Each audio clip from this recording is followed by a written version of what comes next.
This is the best album since.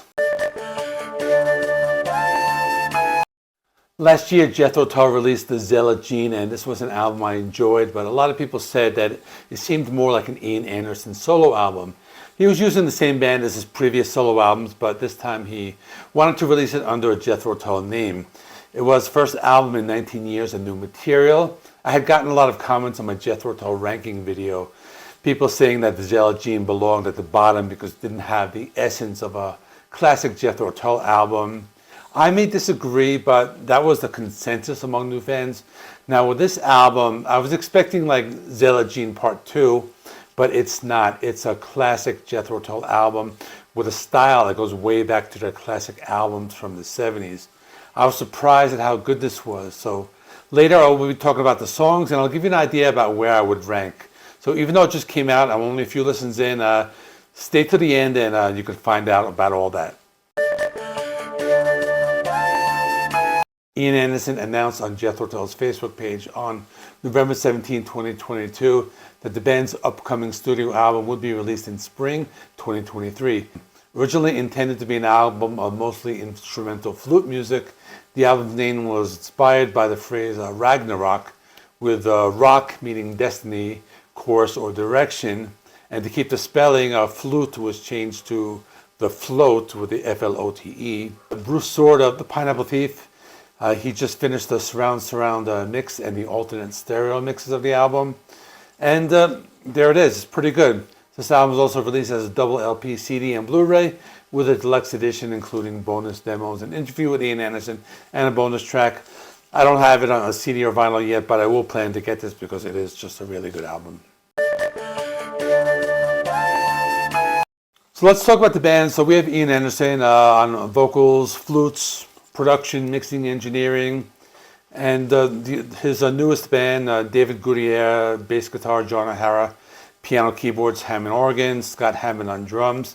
These were the same people who were on this album right here. But we have a new guitarist, Joe Parrish James, on electric guitars, also the acoustic and the mandolin.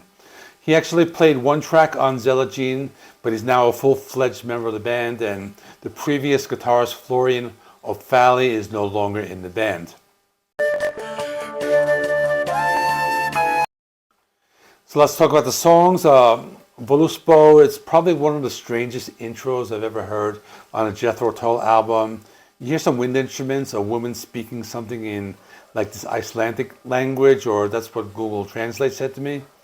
Then you are treated with like these soft flute sounds of Ian Anderson. They take you and whisk you away into the clouds. After that, you hear the electric guitar from Joe Parrish James.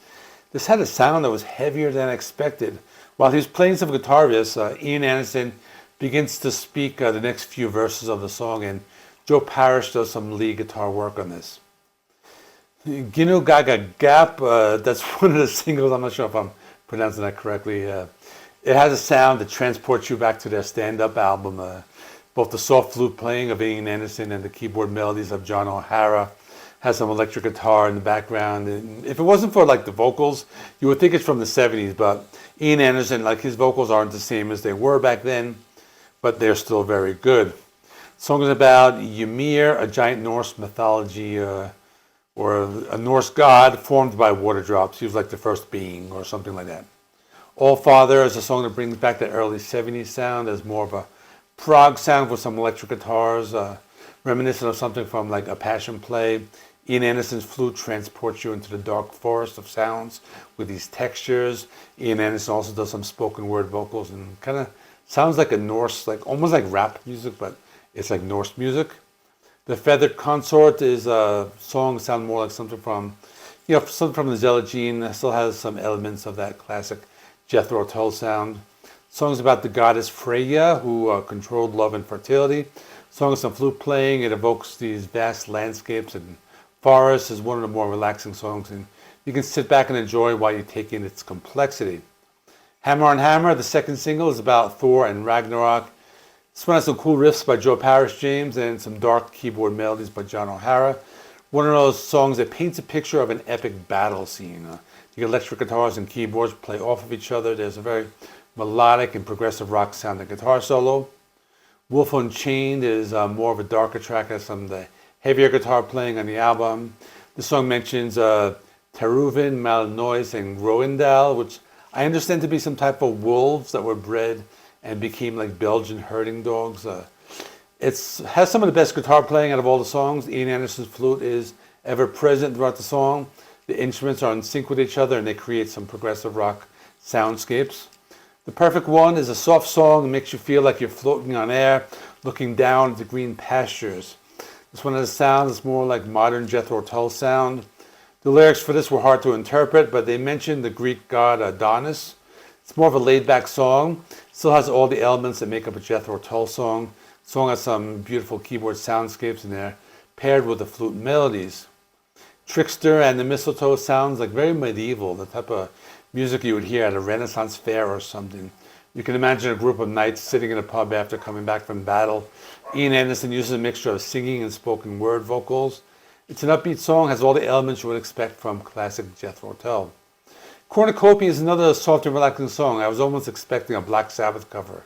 That would be interesting, but another one that sends you off into a dream state. It's Jethro Tull showing off their love for classical music, something we have not heard too often since like Boree from Stand Up. Song about people who are enjoying the harvest and celebrating it. John O'Hara plays a soft piano melody to go along with the flutes. The Navigator was the third single. This one has Joe Parrish showing off some of his heavier guitar riffs and John O'Hara's keyboard sounds. Has a darker sound, it's more urgent, it paints a different kind of soundscape. Also where we hear David Gutierrez bass playing more in the forefront. It's classic Jethro Tull, it's a little darker, it's updated and has a slightly modern sound. Guardian's Watch is a song about Ragnarok and the Guardian of the Rainbow Bridge. Another classic Jethro Tull song, has some harder electric guitar sounds and contrasted with Ian Anderson's melodic flute playing. Another song that's more epic in nature. The last song, Ithavoll, it's the final song of the album. It's very different. It has an intro very similar to some of the other songs, but when you hear the lyrics, they're in spoken word form in Icelandic language, and they're sung or spoken by a woman. I don't know who she is. I tried to look it up, but I couldn't find it. But the lyrics mention Fimbultyr, a Norse word meaning like the mighty god, and Ian Anderson sings the second verse in English. So this was an enjoyable album, a lot better than expected. If you're a fan of 70s Jethro Tull, you will like this album. The album captured the essence of the early period, going all the way back to the late 60s, even before Aqualung. My score is 9 out of 10, but don't go yet because I want to talk about where I feel it ranks in the discography. I would say it's the best album since Roots to Branches from 1995. I know that's over 25 years ago, but it's actually a few albums back. I think this one might go up over time. For now, out of 23 albums, I would say maybe 14 or 15. Given that the albums before 1980 were all really great.